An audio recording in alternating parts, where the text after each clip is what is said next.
Maria Santos wiped the sweat from her forehead as she pushed the heavy cleaning cart down the marble hallway of the Grand Metropolitan Hotel. The wheels squeaked with every turn, announcing her presence to anyone nearby. It was 6 a.m., and the hotel was just beginning to wake up. She had been working here for 3 years now, ever since she moved to the city with nothing but hope in her heart and $20 in her pocket. The Grand Metropolitan was the most expensive hotel in the entire state. Movie stars stayed here. Business leaders held meetings in its conference rooms. Politicians gave speeches in its ballrooms. And Maria cleaned their rooms, emptied their trash, and made sure everything looked perfect for people who would never even notice she existed. "Maria!" a sharp voice called from behind her. She turned to see Jennifer Walsh, the head of housekeeping, walking toward her with quick, angry steps. Jennifer was a woman in her 50s who always wore her hair in a tight bun and had a permanent frown on her face. "You're late again. The Wilson family in the penthouse suite is checking out at 8 a.m., and their room needs to be spotless." Maria checked her watch. It was 6:02 a.m. She was exactly 2 minutes late, but she knew better than to argue. "I'm sorry, Miss Walsh. I'll get started right away." Sorry doesn't clean rooms, Maria, and it certainly doesn't impress the important guests who stay here. You need to remember your place in this hotel. You're just a cleaner. Nothing more, nothing less. The words stung, but Maria nodded. She had heard similar comments countless times before, not just from Jennifer, but from other hotel staff, from guests who looked right through her, from people on the street who saw her uniform and immediately judged her worth. As Jennifer walked away, Maria heard her talking to another employee. "I don't know why Mr. Harrison keeps her around. She's always late, always making mistakes. There are plenty of other people who would love to have her job." Maria pushed her cart toward the elevator, trying not to let the words hurt too much. But they did hurt. They always did. The elevator operator, a young man named Kevin, barely looked at her as she wheeled her cart inside. "Service floor only," he said coldly. "You know the rules." Maria pressed the button for the service elevator instead. As the doors closed, she caught a glimpse of herself in the elevator's mirror. Her brown hair was pulled back in a simple ponytail. Her uniform was clean but old, with small stains that never quite came out no matter how many times she washed it. Her shoes were comfortable but worn down from all the walking she did every day. She looked tired. She felt tired. When the service elevator reached the top floor, Maria stepped out and immediately heard laughter coming from the main elevator area. A group of hotel managers were standing together, talking and laughing about something. "Did you see her trying to use our elevator again?" one of them said. "Doesn't she know that's for real guests only?" "Some people just don't understand their place," another replied. "She should stick to the service areas where she belongs." Maria pretended not to hear them as she walked past, but her cheeks burned with embarrassment. She had used the main elevator because the service elevator had been broken the day before. She didn't know it had been fixed. The penthouse suite was enormous.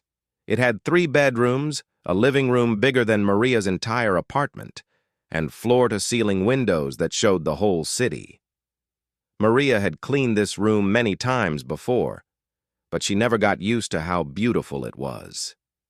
As she worked, dusting furniture and changing bedsheets, she thought about her life before coming to the city. She had grown up in a small town where everyone knew everyone. Her father had been a teacher, and her mother had worked at the local library. They weren't rich, but they had been happy. They had taught her to be kind, to work hard, and to never give up on her dreams. But then her parents had died in a car accident when she was just 22. Suddenly, she was alone in the world with no money and no family. She had sold everything she owned and moved to the city, hoping to find a better life. That was 3 years ago, and she was still cleaning hotel rooms. Maria finished the penthouse and moved on to the next room. As she worked, she could hear other hotel employees talking in the hallway. They were excited about something. "Did you hear? There's going to be a big political event here next month," one of them said. Really? What kind of event? Some kind of conference. Important people from all over the country are coming. Maybe even the president. Maria smiled a little as she listened. She had always been interested in politics. In her free time, she read news articles and watched political debates on her old television. She dreamed of maybe going back to school someday to study political science, but she could barely afford her rent, let alone college tuition.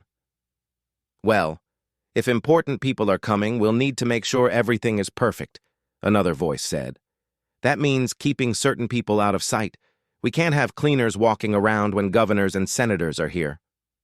Especially that Mexican girl. What's her name? Maria? She's always in the way. Maria's smile disappeared. She wasn't even Mexican. Her family was from El Salvador, but she had stopped correcting people long ago. It didn't matter to them where she was really from. All that mattered was that she was different, that she spoke with a slight accent, and that she cleaned their messes. The rest of the day passed slowly. Maria cleaned 12 rooms, scrubbed 4 bathrooms, and replaced countless towels and bed sheets. Her back ached and her feet hurt, but she kept working. At lunchtime, she sat alone in the employee break room, eating a sandwich she had made at home. The other employees sat at different tables, talking and laughing together. No one ever invited her to join them. "Maria," a voice said. She looked up to see Robert Chen, one of the front desk managers. He was one of the few employees who was ever polite to her. "How are you doing today?"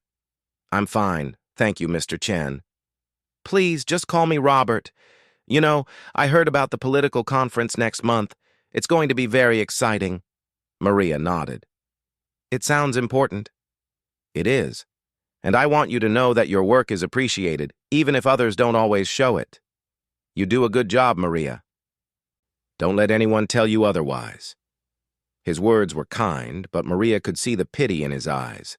He felt sorry for her, just like everyone else did. After lunch, Maria was assigned to clean the hotel's main conference room. It was a huge space with a long wooden table and chairs for 50 people. Oil paintings of important-looking men hung on the walls, and crystal chandeliers sparkled overhead. As she cleaned, Maria imagined what it would be like to sit at that table, to be one of the important people making decisions that affected thousands of lives, to have people listen to her ideas and respect her opinions. But then she remembered where she was and what she was doing. She was just the cleaning lady. She wasn't supposed to have big dreams or important thoughts. She was supposed to clean up after other people and stay invisible. "What are you doing in here?" a sharp voice suddenly asked. Maria turned to see Mr. Harrison, the hotel manager, standing in the doorway. He was a tall, thin man with gray hair and expensive suits. He always looked at Maria like she was something unpleasant he had stepped in. "Miss Walsh told me to clean the conference room, sir." "Well, hurry up. We have important people coming to look at this room tomorrow. I don't want them to see any cleaning staff wandering around." "Yes, sir." Mr. Harrison started to leave, then turned back. "And Maria? Make sure you use the service entrances only. I don't want our guests seeing you in the main hallways." After he left, Maria continued cleaning, but his words echoed in her head. "Service entrances only. Stay out of sight. Remember your place." That evening, as Maria prepared to leave work, she overheard Jennifer talking to another supervisor. "I still think we should replace her," Jennifer was saying. "She's just not the right fit for a hotel like this. Our guests expect a certain image." "What do you mean?" "You know what I mean. She's not like us. She doesn't understand how to behave around important people. Last week, I caught her reading a newspaper in the break room. A political newspaper, can you imagine? A cleaning lady trying to understand politics?" Maria felt her face grow hot with anger and embarrassment. Was it wrong to be interested in the world around her? Was it a crime to want to learn about government and current events? She gathered her things and headed for the exit, using the service door as she had been told. But as she walked through the parking lot to catch her bus, she saw some of the other hotel employees leaving through the main entrance. They were laughing and talking, making plans to go out together. Maria had never been invited to join them. She had never been asked to go to lunch or have coffee or see a movie. She was always on the outside, looking in. The bus ride home took 45 minutes. Maria lived in a small apartment in a neighborhood that was far from glamorous. Her building was old, and her apartment had just one bedroom, a tiny kitchen, and a bathroom with a leaky faucet that her landlord refused to fix. But it was hers. It was the first place she had ever lived alone, and she was proud of it, even if it wasn't much. That night, as she ate dinner and watched the news, Maria thought about her day. She thought about the cruel comments, the pitying looks, and the constant reminders that she wasn't good enough to be treated like everyone else. But she also thought about her parents, and how they had taught her to be strong. They had always told her that a person's worth wasn't determined by their job or their money, but by their character and their kindness. Maria knew she was a good person. She worked hard. She treated everyone with respect, and she never gave up hope that someday things would get better. She just had to keep believing in herself, even when no one else did. As she got ready for bed, Maria made a promise to herself. No matter how many times people tried to make her feel small, she wouldn't let them break her spirit. She would continue to dream, continue to learn, and continue to hope for a better future. She had no idea that in just a few weeks, everything would change in a way she could never have imagined. 2 weeks had passed since Maria overheard the conversation about the political conference, and the hotel was buzzing with activity. Every day brought new preparations, new rules, and new ways for the staff to remind Maria that she didn't belong. The Grand Metropolitan was transforming itself for what Mr. Harrison called the most important event in our hotel's history. Security guards appeared at every entrance, new cameras were installed in the hallways, and the staff received detailed instructions about how to behave when the important guests arrived. Maria learned about these preparations secondhand, through whispered conversations and notices posted in areas where she wasn't supposed to go. No one bothered to include her in the official meetings. "All right, everyone, listen up," Jennifer announced during the morning shift meeting. Maria wasn't officially invited to these meetings, but she was working nearby and could hear every word. "The National Democratic Leadership Conference starts in exactly 10 days. We're expecting governors, senators, and other high-ranking officials." The staff murmured excitedly. This was the biggest event any of them had ever worked. "Now, I want to be very clear about something," Jennifer continued, her voice taking on a stern tone. "Not all staff members will be visible during this event. Some of you will be working behind the scenes to ensure everything runs smoothly." Maria knew exactly what Jennifer meant. She would be one of the invisible workers, hidden away so the important guests wouldn't have to see her. "The main conference will take place in our grand ballroom," Jennifer went on. "Room service will be provided by our most experienced staff, and housekeeping." She paused, looking around the room. "Housekeeping will work early morning and late evening shifts only. No exceptions." After the meeting, Maria approached Jennifer quietly. "Excuse me, Miss Walsh. What are my specific duties during the conference?" Jennifer looked at her with obvious annoyance. "Your duties are to stay out of the way. You'll work from 4 a.m. to 7 a.m., cleaning only the areas that won't be used during the day. Then you'll leave the building until after 10 p.m. "Leave the building? But I usually work until 6 p.m. "Not during this conference. We can't have you wandering around where important people might see you." Maria felt a familiar sting of humiliation, but she kept her voice calm. "Will I still receive my full day's pay?" Jennifer's expression grew even colder. "You'll be paid for the hours you work. Nothing more." That meant Maria would lose more than half her usual income for the entire week. She could barely afford her rent and food with her regular salary. This would put her in serious financial trouble, but she couldn't afford to lose her job by complaining.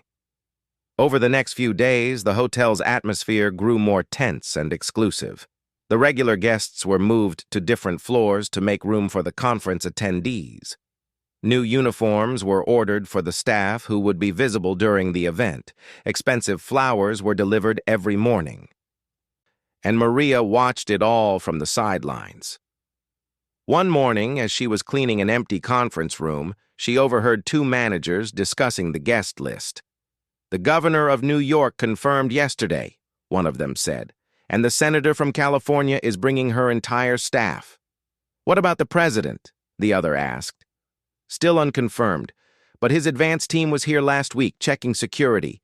If he comes, it'll be the biggest thing that's ever happened to this hotel." The president. Maria couldn't help but feel excited, despite everything. She had always admired the current president for his work on immigration reform and social justice issues. To think that he might be in the same building as her, even if she would never meet him, was thrilling.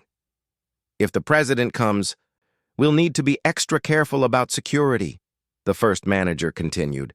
"That means background checks on all visible staff and absolutely no unauthorized personnel in the main areas."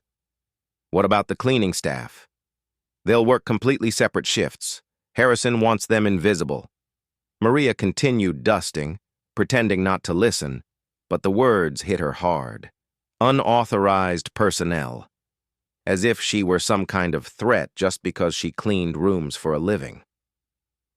That afternoon, Maria was called to Mr. Harrison's office. She had only been in there once before, when she was first hired. It was an impressive room with dark wood furniture, leather chairs, and photographs of Harrison shaking hands with various celebrities and politicians. "Sit down, Maria," Harrison said without looking up from his papers. She sat in the chair across from his desk, wondering what she had done wrong this time. "The conference begins on Monday," Harrison said, finally looking at her. "I want to make sure you understand your role during this event." "Yes, sir. Miss Walsh explained that I'll work early morning shifts only." "That's correct, but there's more." Harrison leaned back in his chair, studying her. "You'll enter and exit through the service entrance only. You will not use any elevators that conference attendees might use. You will not speak to any guests, even if they speak to you first. And you will not, under any circumstances, be seen in the main lobby or conference areas during business hours." Each rule felt like another brick in a wall being built around her, separating her from the rest of the world. "I understand, sir." "Good. Because if you break any of these rules, you'll be terminated immediately. No warnings, no second chances." Harrison picked up a folder from his desk. "There's one more thing. We've had to do background checks on all staff who will be working during the conference, even the invisible ones." He opened the folder and pulled out a sheet of paper. "Your background check came back with some interesting information." Maria's heart began to race. She couldn't imagine what they had found. She had never been arrested, never been in trouble with the law. "It says here that your full name is Maria Elena Santos Rodriguez, and that you were born in Washington, D.C., not El Salvador as you indicated on your employment application." Maria's mouth went dry. "Sir, I never said I was born in El Salvador. My parents were from El Salvador. But I was born here. I'm an American citizen." Harrison looked at the paper again. "It also says you graduated from George Washington University with a degree in political science. Summa cum laude, in fact." The room felt like it was spinning. Maria had worked so hard to keep that part of her past private. After her parents died, and she lost everything, she had been too proud to use her education as an excuse for why she deserved better treatment. "Why didn't you mention your education when you applied for this job?" Harrison asked. "You didn't ask for that information, sir.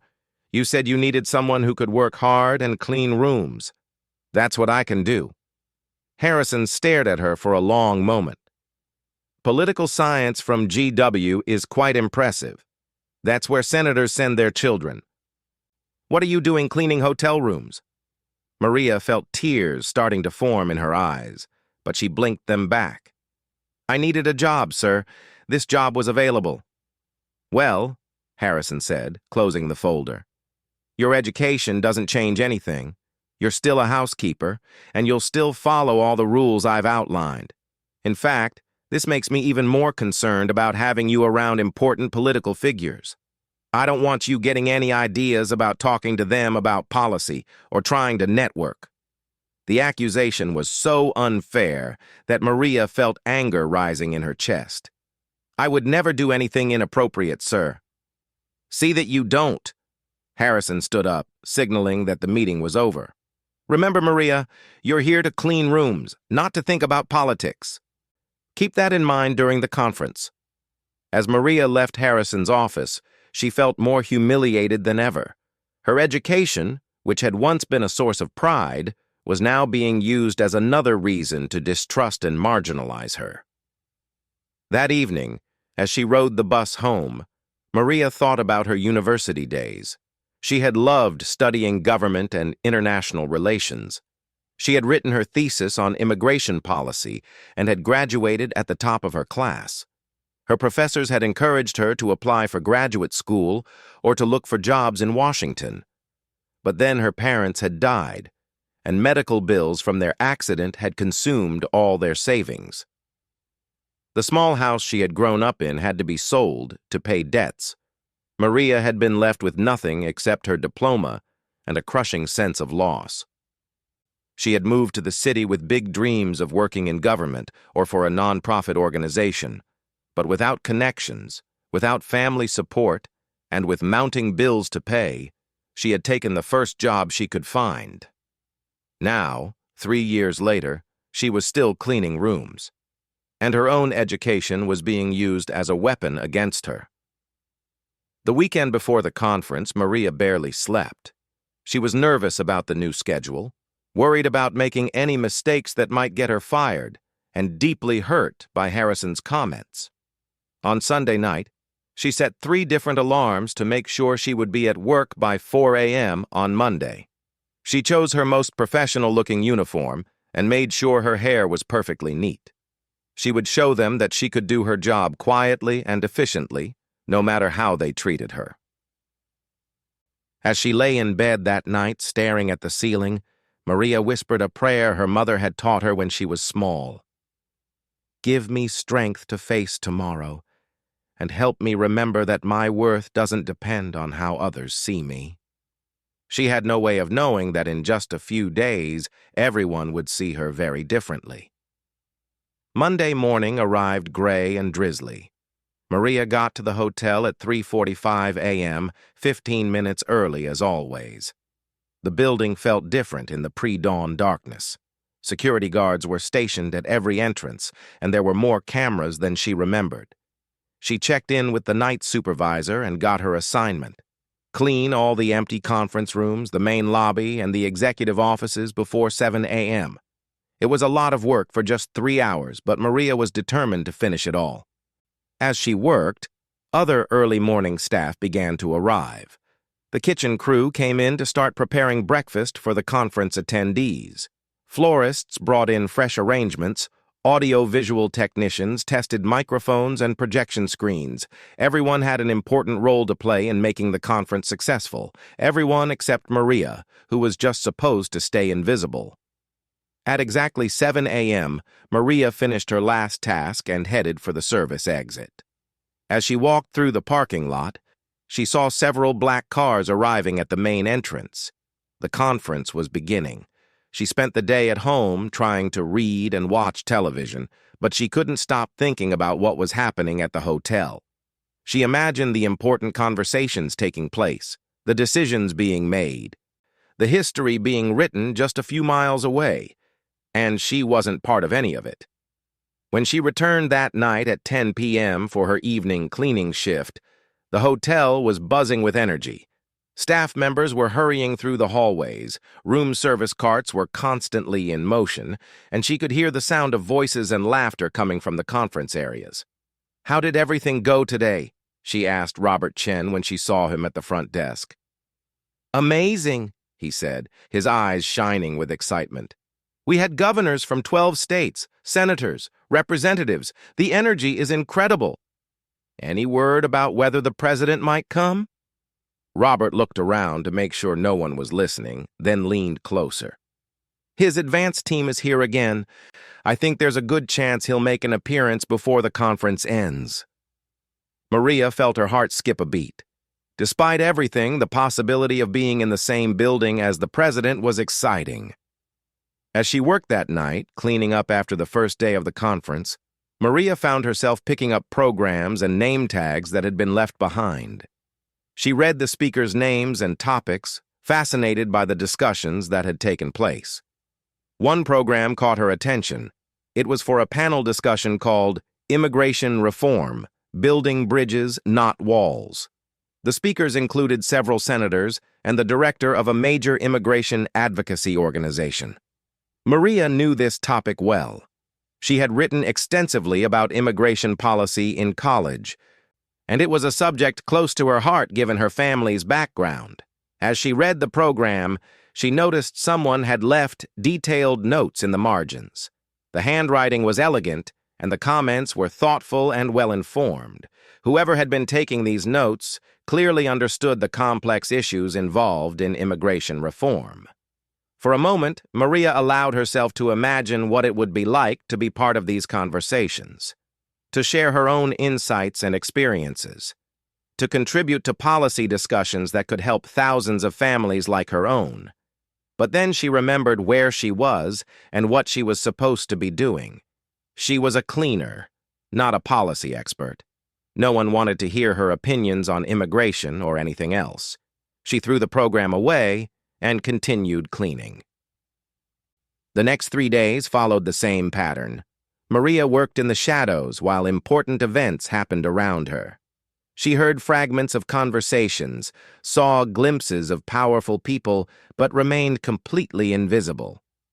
On Thursday evening, as she was cleaning the main conference room after a day of sessions, Maria overheard 2 security guards talking. "The president's definitely coming tomorrow," one of them said. "Air Force One lands at 3 p.m. "What's his schedule?" "He's giving the closing address at 5 p.m. Then there's a private reception with major donors." Maria's pulse quickened. The president would be here tomorrow, giving a speech in the very room she was cleaning. She worked with extra care that night, making sure everything was absolutely perfect. The tables gleamed, the floors sparkled, and every piece of equipment was positioned exactly right. As she worked, Maria thought about all the speeches she had watched the president give on television. His words about justice, equality, and opportunity had inspired her during her darkest moments after losing her parents. Tomorrow, he would stand in this room and speak to a group of influential people about the future of the country. And Maria would be nowhere nearby, hidden away like an embarrassing secret. But at least she could take pride in knowing that she had helped make the room beautiful for his visit. Little did she know that her connection to the president ran much deeper than she could ever imagine. Friday morning arrived with clear skies and an electric atmosphere at the Grand Metropolitan Hotel. Maria had barely slept, knowing that this was the day the president would visit. She arrived at 4 a.m. as usual, but today felt different. Today felt like the end of something, though she couldn't say what. The security presence had doubled overnight.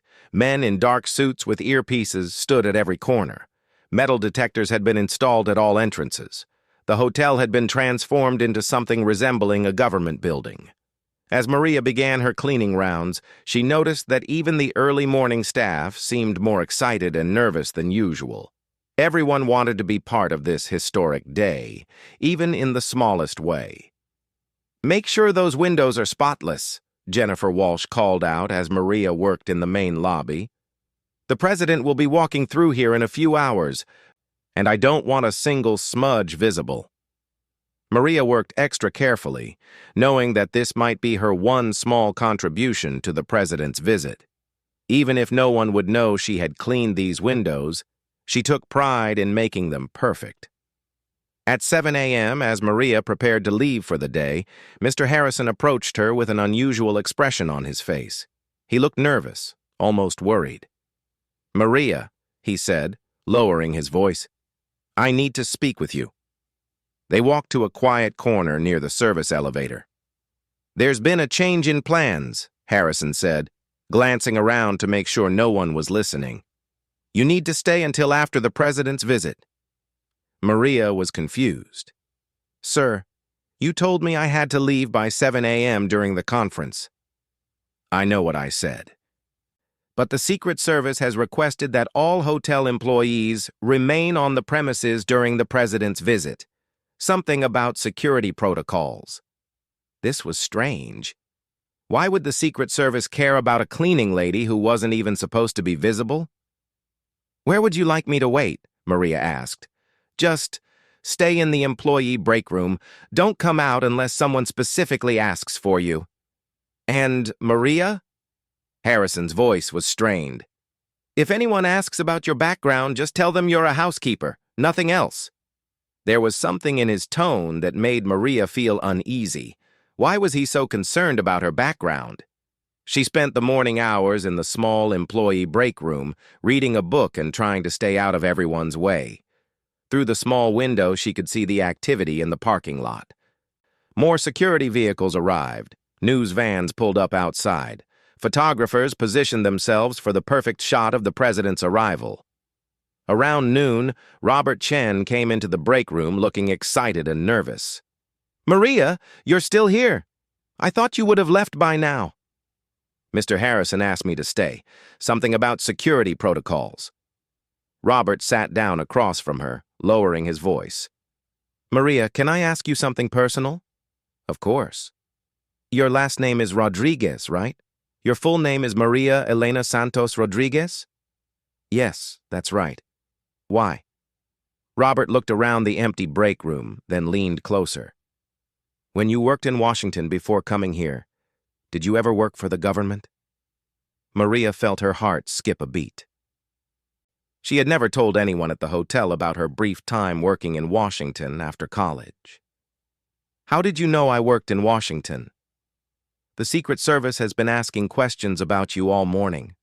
They wanted to verify your employment history, your education, everything." The Secret Service had been asking about her? This made no sense. "Robert, I don't understand. Why would they care about me?" Before he could answer, the break room door opened and two men in dark suits entered. They had the unmistakable look of federal agents. "Ms. Rodriguez," one of them said, "we're with the Secret Service. We'd like to speak with you." Maria's mouth went dry. "Is something wrong? Have I done something illegal?" "Not at all, ma'am. We just need to verify some information." The first agent, who introduced himself as Agent Thompson, sat down across from her. The second agent remained standing by the door. "Can you confirm that you worked as a research assistant for Senator Patricia Williams from 2019 to 2021? Maria nodded slowly. "Yes, that's correct." "And during that time, did you work on immigration policy research?" "Yes, I did." "Can you tell us about your work on the Bridge Act proposal?" Maria felt dizzy. The Bridge Act had been a comprehensive immigration reform bill that she had spent months researching and writing policy briefs for. It had been one of the most important projects of her career, but it had never been publicly credited to her. "I did extensive research for that proposal," she said quietly.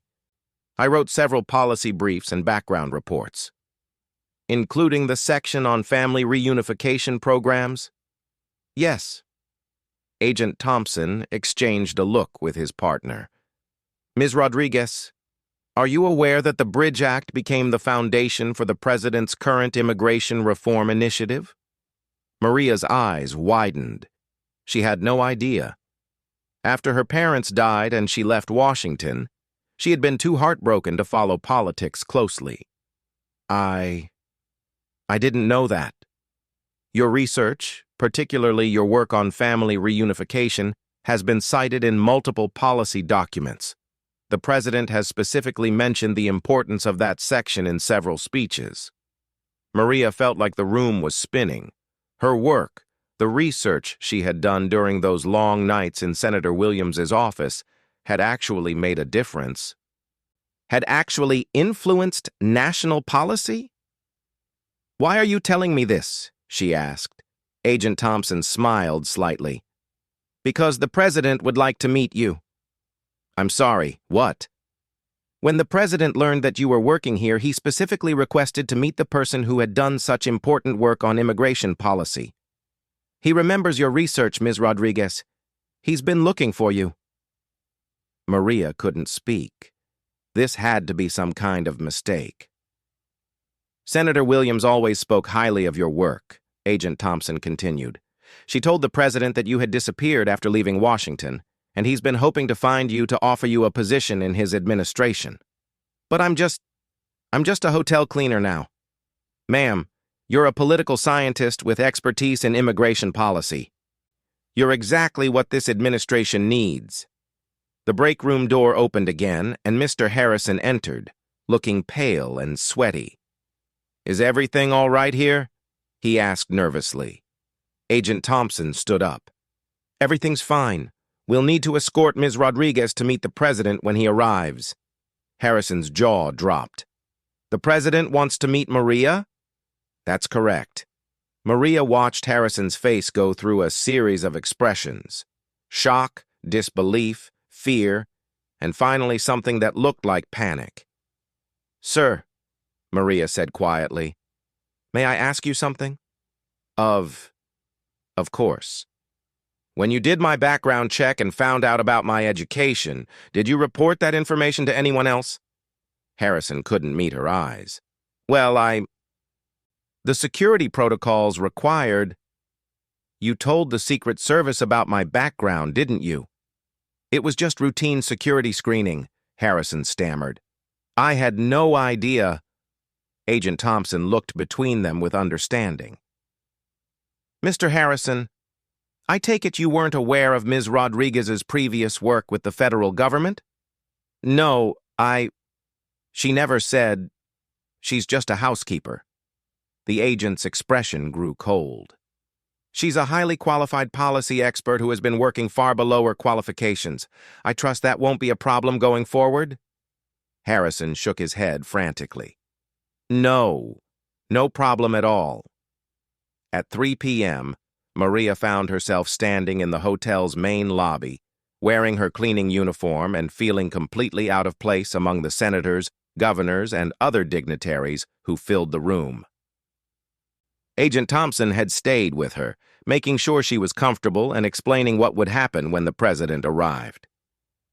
"He specifically asked to meet you before his speech," the agent said. "He wants to thank you personally for your work on the Bridge Act." Jennifer Walsh appeared at Maria's side, looking confused and worried. "Maria, why are you in the main lobby?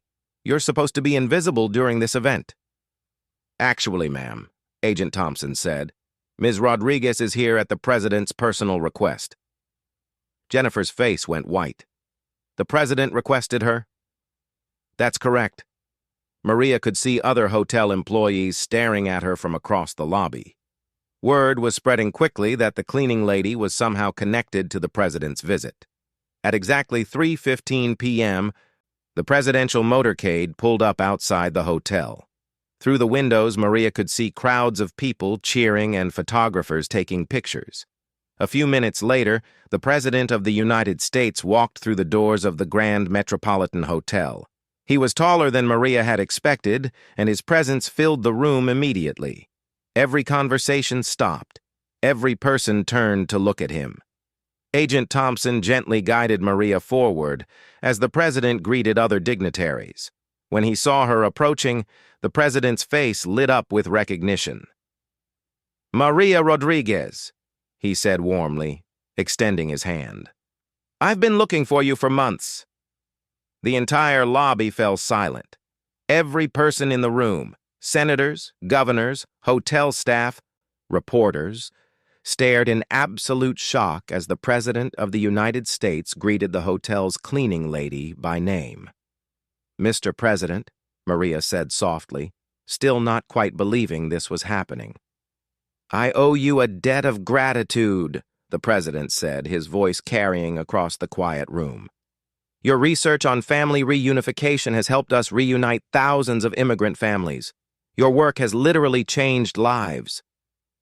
Maria felt tears coming to her eyes. I'm honored that it was helpful, sir. Helpful? Maria, it was brilliant. Senator Williams always said you were one of the most talented researchers she'd ever worked with. What on earth are you doing cleaning hotel rooms? Before Maria could answer, the president turned to address the room. Ladies and gentlemen, he said, his voice strong and clear, I'd like you to meet Maria Rodriguez. She's one of the brightest policy minds I've ever encountered, and her work on immigration reform has been fundamental to our administration's efforts to create a more just and compassionate system. The room erupted in murmurs of surprise and confusion. Maria could see Mr. Harrison's face, pale and shocked, near the back of the crowd. Jennifer Walsh looked like she might faint. Maria, the president continued, I have a proposition for you. How would you like to come back to Washington and work as a senior policy advisor in my administration? The lobby was so quiet that Maria could hear her own heartbeat. Sir, I would be honored, but I'm not sure I'm qualified for such an important position. The president smiled. Maria, you're overqualified for that position. You're one of the most qualified people I know. He turned to the crowd again. This is what America is about, folks. Talent can be found anywhere, in any job, at any level of society. We just have to be smart enough to recognize it and humble enough to value it. As the president continued speaking with Maria, the hotel employees who had spent years treating her as invisible slowly began to understand what they had witnessed. Robert Chen was the first to approach after the president moved on to greet other guests. Maria, he said quietly, I owe you an apology. We all do. Jennifer Walsh appeared next, looking mortified. Maria, I had no idea. I'm so sorry for how I treated you. But it was Mr. Harrison's approach that was the most telling, the man who had lectured her about knowing her place, who had hidden her away during the conference, who had used her education as a reason to distrust her, now stood before her with obvious regret. Ms. Rodriguez, he said formally, I owe you a profound apology. I clearly failed to recognize your qualifications and treated you in a way that was completely inappropriate. Maria looked at him calmly. Mr. Harrison, I was always the same person I am today. The only thing that changed was other people's perception of me. He nodded, unable to meet her eyes. You're absolutely right. And I'm ashamed of my behavior. As the afternoon continued, Maria found herself in the surreal position of being introduced to senators and governors as a respected colleague rather than invisible help. People who had looked right through her for years suddenly wanted to hear her opinions on policy matters. The president's speech that evening was powerful and moving. He spoke about the importance of recognizing talent wherever it exists, about building bridges instead of walls, and about creating opportunities for everyone to contribute their gifts to society. And several times during his speech, he referenced Maria's research, crediting her by name for her contributions to immigration policy. As Maria sat in the audience, in the front row at the president's insistence, she thought about her parents and how proud they would have been. She thought about all the nights she had cried herself to sleep, wondering if her life would ever have meaning again.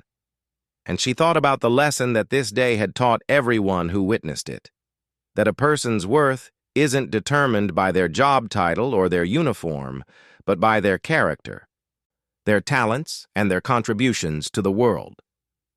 3 weeks later, Maria was back in Washington, D.C., working as a senior policy advisor for immigration reform in the president's administration. Her small apartment in the city had been replaced by a comfortable office in a federal building, and her cleaning uniform had been replaced by professional attire. But she never forgot the lessons she learned during her time at the Grand Metropolitan Hotel. She never forgot what it felt like to be invisible, to be dismissed, to be judged solely on appearances. And she made sure that in her new role, she always listened to voices that others might overlook, always looked for talent in unexpected places, and always remembered that every person, no matter what their job or background, deserves to be treated with dignity and respect. The hotel industry newspaper ran a story about the incident with the headline, "From Housekeeping to the White House, the Extraordinary Journey of Maria Rodriguez." But Maria knew the truth was simpler than that. She hadn't changed at all. She had always been capable, intelligent, and worthy of respect. The only thing that changed was that finally, someone important enough bothered to look.